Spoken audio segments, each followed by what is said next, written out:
Assalamualaikum warahmatullahi wabarakatuh. Saya M. Iqbal Ghifari, NIM B1B12308. Di sini saya akan menjelaskan pembagian dana bagi hasil DBH atau DBH di Indonesia.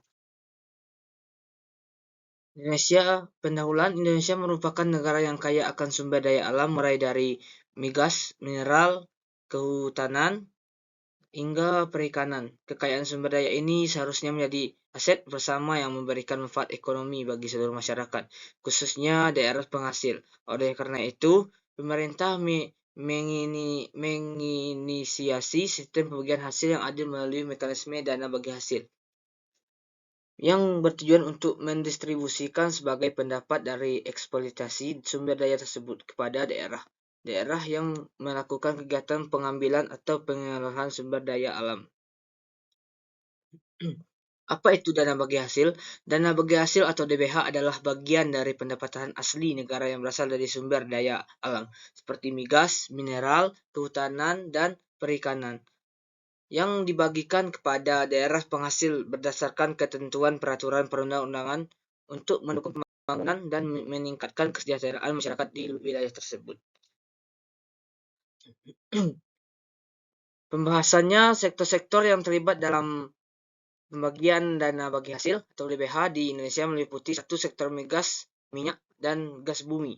DBH dari sektor migas merupakan salah satu terbesar dengan proporsi sebagian besar 15% untuk minyak bumi dan 30% untuk gas bumi yang dialokasikan kepada seluruh penghasil. Dari bagian tersebut dibagi lagi ke provinsi 3%, kabupaten atau kota penghasilannya 6%, dan kabupaten kota lain dalam provinsi yang sama 6%. Pembagian ini diatur oleh Undang-Undang Nomor 33 Tahun 2004 dan bertujuan mendorong keadilan fiskal sekaligus memberikan insentif kepada daerah penghasil migas.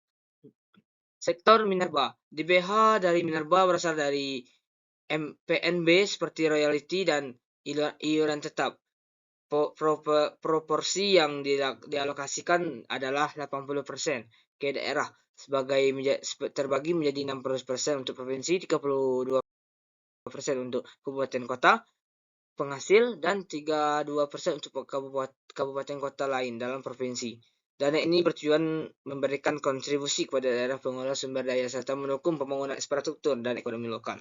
3. Panas bumi. Ini diperoleh dari penerimaan negara bukan pajak PNB, berarti royalti dan pungutan lain yang dikenakan terhadap eksplorasi dan pemanfaatan energi panas bumi, dengan proporsi sekitar 80% dialokasikan pada daerah penghasil yang terbagi lagi sebesar 60% untuk provinsi, 30% untuk kabupaten kota penghasil, dan 32% untuk kabupaten kota lain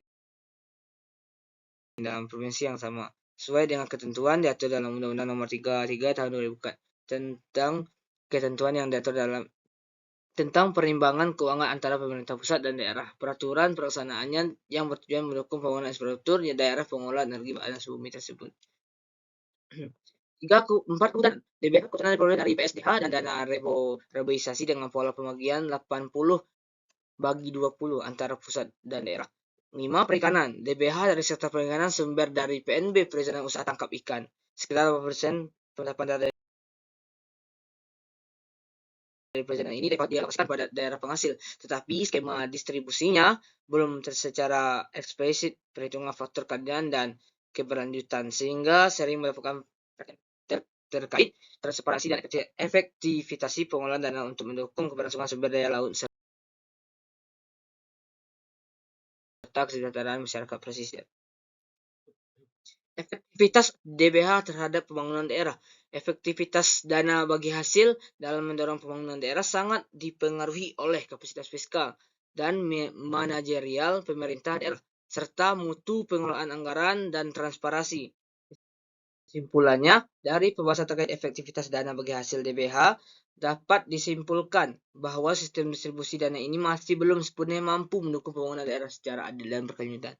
Faktor utama yang menghambat adalah lemahnya kapasitas pengelolaan dan pengawasan di tingkat daerah, serta minimnya partisipasi masyarakat dalam proses pengawasan dan penggunaan dana tersebut. Akibatnya, manfaat dari kekayaan alam tidak sesuai dengan dirasakan secara langsung oleh masyarakat. dan seringkali dana yang disalurkan tidak optimal untuk meningkatkan kesejahteraan mereka. Terima kasih, saya Iqbal Ghifari. Wassalamualaikum warahmatullahi wabarakatuh.